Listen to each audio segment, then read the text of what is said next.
ধন্যবাদ এবং স্বাগত জানাই আরেকটি ভিডিওতে। এই ভিডিওতে আমি কথা বলবো শিশু কিশোরদের জন্য কাউন্সেলিং কেন প্রয়োজন।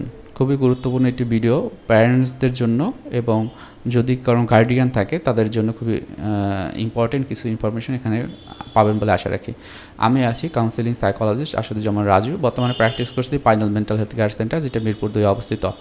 আমাদের কাছে যারা আসে বা আমার কাছে যারা আসে, অনেকেরই দেখা যায় যে এই যে সন্তানের যে ইস্যুটি, সেই ইস্যুটির কারণে তার বাবা মাও অনেক বেশি অ্যানশাস হয়ে পড়ে, বিভিন্ন রকমের অস্থিরতা তাদের ভিতরে কাজ করে। সুতরাং তাদের প্রয়োজন হয় কাউন্সেলিংয়ের জন্য।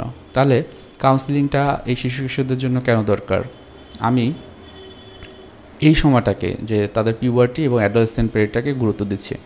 পিউবার্টি এজটিকে বলা হয় 9 থেকে 12 বা 13 এরকম একটা বয়সের সময়, 13 বা 14 বছর, 9 থেকে 14 বছর।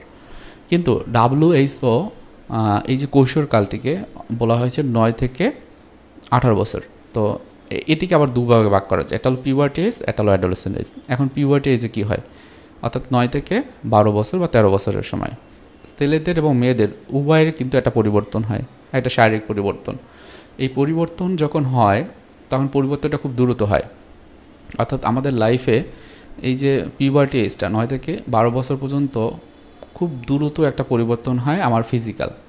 এই সময় ছেলেদের যে বিষয়টি চেঞ্জ হয়, যে এই সময় তাদের যে সিমেনের পরিমাণ বা বীর্যের এইটা চলাচল শুরু হয় বা এটা উৎপন্ন শুরু হয়। মেয়েদের ক্ষেত্রে মেয়েদের মিনস্ট্রুয়েশন এই সময় শুরু হয়। সো এই যে একটা পরিবর্তন, এটা একটা খুব বড় রকমের পরিবর্তন। এছাড়া তাদের শারীরিক যে পরিবর্তনগুলো, এগুলো নিয়ে তাদের কিন্তু বিভিন্ন রকম মানসিক টেনশন হয়, বিভিন্ন রকম অস্থিরতা হয়। অনেক ক্ষেত্রে তারা এই যে শরীরের ধরনগুলো দেখে তারা কিন্তু বিভিন্ন নিজের ভিতরে অনেক ক্ষেত্রে হীনমন্যতা তৈরি হয়, নিজেকে ছোট মনে হয়। সো ওই ক্ষেত্রে প্যারেন্টস বা আশেপাশে যারা থাকে তাদেরকেও কিন্তু বলতে পারে না। তো এই সময়টা যদি একজন কাউন্সেলিং সাইকোলজিস্টের শরণাপন্ন হওয়া যায়, তো কাউন্সেলিংয়ের মাধ্যমে কিন্তু এই বিষয়গুলো খুব সহজে তার মন থেকে বের করে নিয়ে আসতে পারে। অনেক ক্ষেত্রে যেটি হয় যে এই সময়টাতে প্যারেন্টসদের বিভিন্ন রকমের কনফ্লিক্ট সে দেখে বড় হয়, যেটা তার ভিতরে একটা ভয়, উদ্বিগ্নতা কাজ করে, বিভিন্ন রকমের টেনশন কাজ করে। এবং এই জায়গাগুলোতে যদি তারা কাউন্সেলিং নিয়ে থাকে, সেক্ষেত্রে কিন্তু তাদের পরবর্তী যে লাইফটি সেটি কিন্তু সুন্দর হতে পারে। অনেক ক্ষেত্রে তাদের পড়াশোনার জন্য বিভিন্ন রকমের টিচার রাখা হয়, কিন্তু তাদের পড়াশোনায় মনোযোগ বসছে না। তো এই জায়গাগুলোতে আমরা যখন তাকে এক্সপ্লোর করি, তখন দেখি যে তার ভিতরে বিভিন্ন রকমের ভয় বা বিভিন্ন রকমের অ্যাংজাইটি কাজ করে, বা ফ্যামিলির যে সমস্যা সেগুলোর মাঝখানে সে বড় হয়ে আর ঠিক সব কিছু ঠিকমতো করতে পারছে না। তো তার জন্য কিন্তু তার কাউন্সেলিং প্রয়োজন হয়। এরপর আসেন এই যে 14 বছর বা পরের যে বছরগুলো, 14 থেকে 18 বছর, এটাকে বলা হয় অ্যাডোলেসেন্ট পিরিয়ড, কৈশোরকাল। এই সময় তারা ছোটো ছোটো গ্যাং তৈরি করার চেষ্টা করে, বন্ধুবান্ধব একটু বাড়াতে চায়।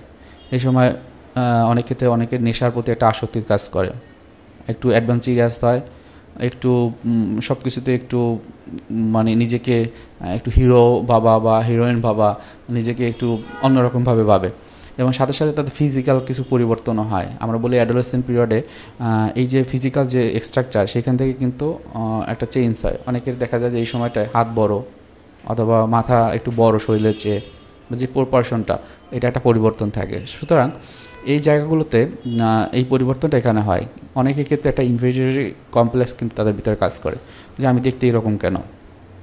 অনেক দিন থাকলে এটা যদি শরীর ট্রিটমেন্ট না হয়, আমরা বলি বডি ডিসমরফিক ডিসঅর্ডার বা ওসিডির যে অনেক কিছু সিমটম রয়েছে, সেটা কিন্তু এই সময়টা হয়।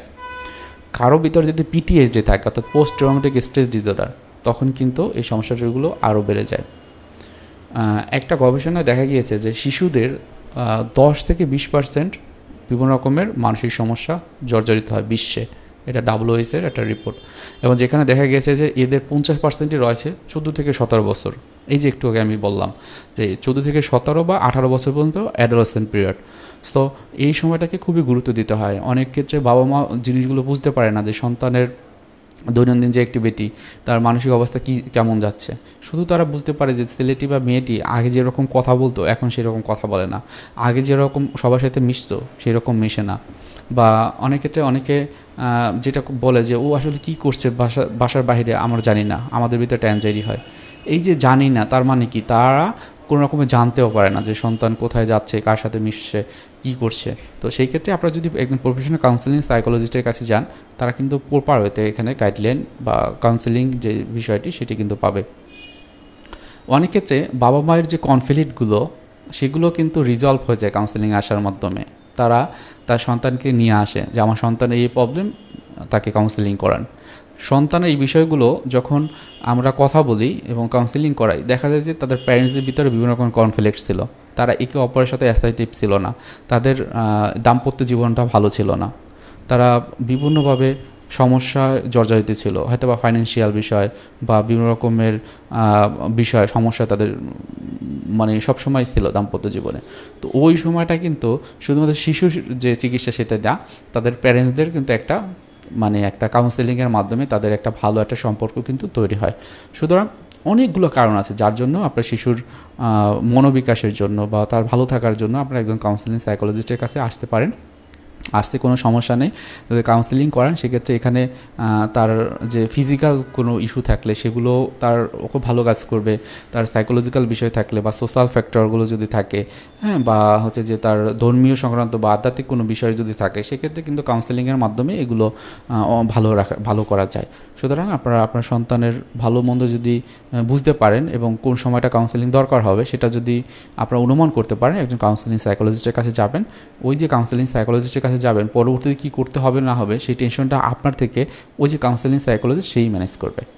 তো সবাই ভালো থাকবেন, সুস্থ থাকবেন। আমার চ্যানেলে নতুন হলে সাবস্ক্রাইব করে রাখবেন। সবাই ভালো থাকেন। আসসালামু আলাইকুম।